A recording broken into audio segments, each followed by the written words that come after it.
English Bal Bharati 6th standard Maharashtra state board Voyage 2 Chapter 2 The Worth of a Fabric The worth of a fabric page number 25 में दिया गया है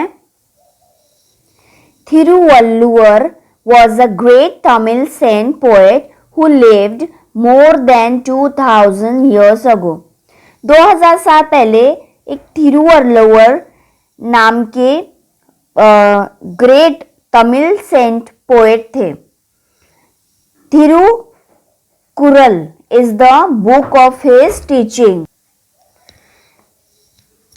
Thirukkural is the book of his teaching Thirukkural नाम की book उन्होंने लिखी थी it is greatly loved and respected even today वो आज भी बहुत चाव से पढ़ा जाता है और उसे और पसंद किया जाता है Thiruvalluvar was a textile weaver weaver का मतलब होता है वो पर्सन जिसका काम कपड़े सिलना होता है कपड़े बुनना होता है ठीक है वो एक ही वॉज अ टेक्सटाइल वीवर वो कपड़े बनाते थे He wore beautiful fabrics and sarees and sold them in the market. वो बहुत सुंदर फैब्रिक्स साड़ीज बनाते थे और उसे मार्केट में बेचते थे People said that he never got angry, never used bad words, never shouted at anyone. लोग कहते हैं कि वो कभी गुस्सा नहीं करते थे और कभी अपशब्द नहीं यूज करते थे और कभी नेवर शाउटेड एट एनीवन किसी पे चिल्लाते भी नहीं थे in the same town there lived a rich young man उसी सेम टाउन में एक रिच यंग मैन मतलब एक अमीर आदमी रहता था He wasted most of his time roaming around with his friends. वो इधर उधर घूमने में अपने दोस्तों के साथ घूमने में बहुत टाइम वेस्ट करता था They often made fun of other people. वो बहुत कई बार तो लोगों का मजाक भी उड़ाते थे I don't believe what people say about this. Valluvar said the young man one day. एक दिन उस रिच आदमी ने कहा कि वो लोगों की बात पे विश्वास नहीं करता है जो भी वो वल्लुवर के बारे में बताते हैं उसके बारे में वो विश्वास नहीं करता है I am sure I can make him angry मैं उसको गुस्सा दिला सकता हूँ ये मुझे श्योरिटी है come on let's have some fun today चलो आज कुछ मजा करते हैं ऐसा वो अपने दोस्तों को कहता है So, the arrogant young man approached Thiruvalluvar in the market and picked up a beautiful piece of fabric. अब वो arrogant young आदमी young man मार्केट में गया और उसने तिरुवल्लुवर से beautiful piece of fabric लिया How much does this whole fabric cost? वो पूछता है तिरुवल्लुवर से कि इस पूरे कपड़े का क्या कॉस्ट है 8 coins the saint named the price saint ने क्या बताया कि 8 coins the young man unfolded the fabric and tore it into two फिर उस यंग मैन ने जो फैब्रिक को खोला और उसे 2 हिस्सों में काट दिया फाड़ दिया What's the price of this piece now वो ऐसा पूछता है फिर कि अब इसकी क्या प्राइस है 4 coins the saint answered politely तो सेंट ने बड़े ही पोलाइटली बताया 4 coins the youth was taken aback why doesn't the man get angry तो यूथ बोलता है कि ये आदमी इस आदमी को गुस्सा क्यों नहीं आया He thought he then tore the half pieces into half again. तो वो सोचता है जो हाफ पीस था कपड़े का उसको और हाफ किया जाए. And now फिर अब पूछता है अब क्या प्राइस है, फिर वो आंसर करता है सेंड 2 coins, 2 सिक्के। Now it was the young man who became impatient and agitated.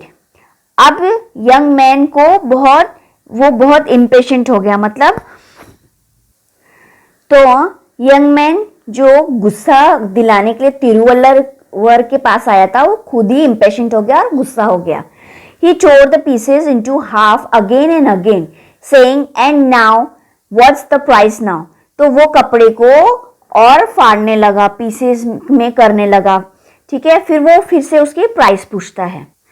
Thiruvalluvar calmly went on reducing the price to half every time.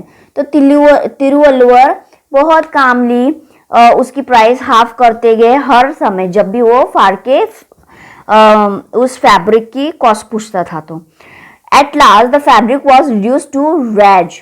तो लास्ट में क्या होता है, फैब्रिक एक टुकड़े टुकड़े में छोटे हो गया, रिड्यूस हो गया, वो फैब्रिक टुकड़े टुकड़े हो गया।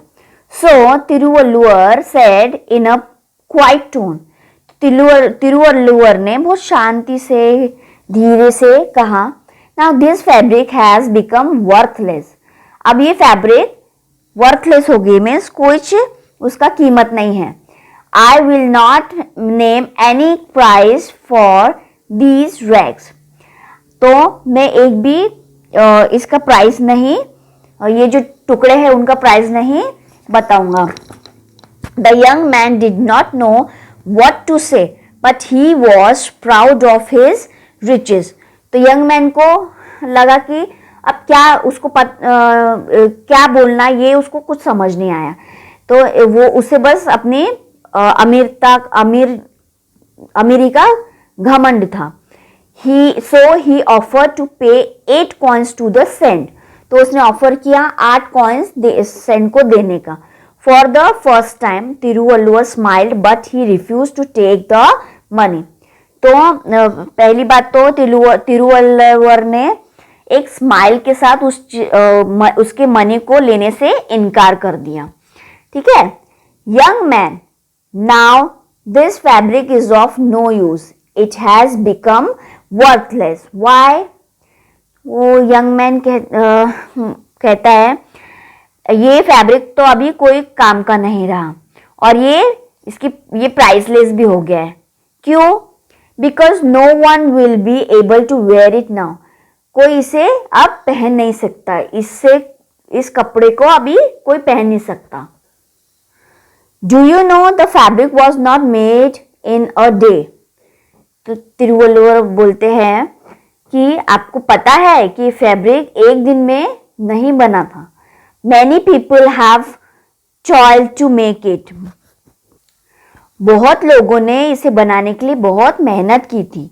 The farmer who grew cotton in his field worked hard for months through sun and rain. बारिश हो या धूप बारिश में भी एक फार्मर जो अपने खेतों में कॉटन मतलब कपास उगाता है, उसने भी इसको बनाने के लिए बहुत महीने लगाया, बहुत हार्डवर्क किया। He picked cotton from each ball and gave it for spinning. वो कॉटन के जो बॉल है उसको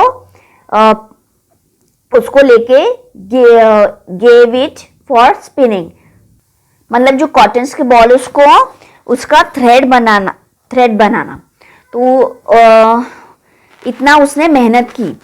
Then someone else carded the cotton and spun it into long uniform threads. फिर किसी ने उस कॉटन में से बीज निकाल के, मतलब कार्डेड मतलब जो कॉटन के अंदर जो बीज होते हैं उसको साफ करना, निकाल के साफ करना, कोम करना। तो उससे थ्रेड बनाया कॉटन से। तो threads were died carefully so that they took on these lovely colors. और जो थ्रेड्स है उसको डाई किया तो ऐसे लवली कलर्स, सुंदर कलरफुल वो थ्रेड बन गए। My wife and I wove the threads together, putting in beautiful designs. मैं और मेरी पत्नी उन थ्रेड्स को थ्रेड से बुन के ये ब्यूटीफुल डिजाइन्स बनाते थे. We thought someday someone will like this fabric. हम सोचते थे कि किसी दिन कोई इन फैब्रिक्स को पसंद करेगा. We'll be happy to wear it. Then all our work would have been rewarded. तो हमारा जो वर्क उसे पसंद करेगा और हमारे कपड़े बने हुए डिजाइन्स के कपड़े पहनेगा, तो हमारा जो रिवार्ड है उसी से हमारे वर्क को वर्थ मिलेगी. Then when you destroyed the fabric, you destroyed all the love and labor that went into its making. जब तुमने इस फैब्रिक को डिस्ट्रॉय किया, नष्ट किया, तो इसके पीछे जो इतने लेबर्स की और जो मेहनत लगी थी, जो प्यार से इस फैब्रिक को बनाया था, वो सब बेकार गया. Money can not bring it back. Money से अब ये चीज वापस नहीं आ सकती. The softly spoken words touched the young man's heart. उसकी बातें, जो उस तिरुवल्लुवर ने जो बातें कही, एक फैब्रिक के बनाने के पीछे इतनी मेहनत की जिन लोगों ने, तो वो बातें उस यंग मैन के दिल को चुभ गई. Now he was really ashamed of himself. अब वो बहुत शर्मिंदा था इस पर. And do you know, Tiruvallur went on to say, I can weave another fabric like this, but our life is also like this fabric. तिरुवल्लर कहता रहा, उसने कहा कि मैं और फैब्रिक्स बना सकता हूँ, but our life is also like fabric. हमारी जिंदगी भी, जीवन भी एक फैब्रिक की तरह ही है.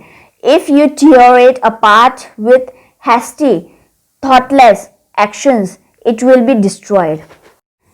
If you tear it apart with hasty thoughtless actions, it will be destroyed and you will not get it back again. तो ये जो लाइफ है हमारी फैब्रिक की तरह ही है कि अगर तुम उसको अच्छे से यूज़ नहीं करोगे, थॉटलेस एक्शंस करोगे उसके ऊपर, तो हमारी ये लाइफ डिस्ट्रॉय हो जाती है. तो ये कोई फिर उसके बाद काम की नहीं रहती. Tiruvallur's words opened the young man's eyes. तो तिरुवल्लुवर के जो बातें हैं वो उससे young man की आंखें खुल गई. There and then he decided to give up his idleness and bad habits. उसके बाद उसने डिसाइड कर दिया कि वो इधर उधर घूमना और बैड हैबिट्स छोड़ देगा. तो इस तरह यहाँ इस चैप्टर में बहुत अच्छी बात दी गई है बच्चों कि जीवन को वर्थलेस नहीं बनाना है, उसको यूजफुल बनाना है एक फैब्रिक की तरह. जितना तुम उसे अच्छे से रखोगे तो उस फैब्रिक को, कपड़े को, तो उतने ही वो सालों साल चलते हैं. तो उसी तरह हमारे लाइफ में भी इन चीज़ों का ध्यान रखना चाहिए ताकि हमारी लाइफ में सब चीज़ें अच्छी अच्छी हों. तो इसी के साथ हमारे chapter the worth of a fabric finish होता है. अब वीडियो के हम नेक्स्ट पार्ट में इससे रिलेटेड कुछ क्वेश्चन एंड आंसर्स देखेंगे.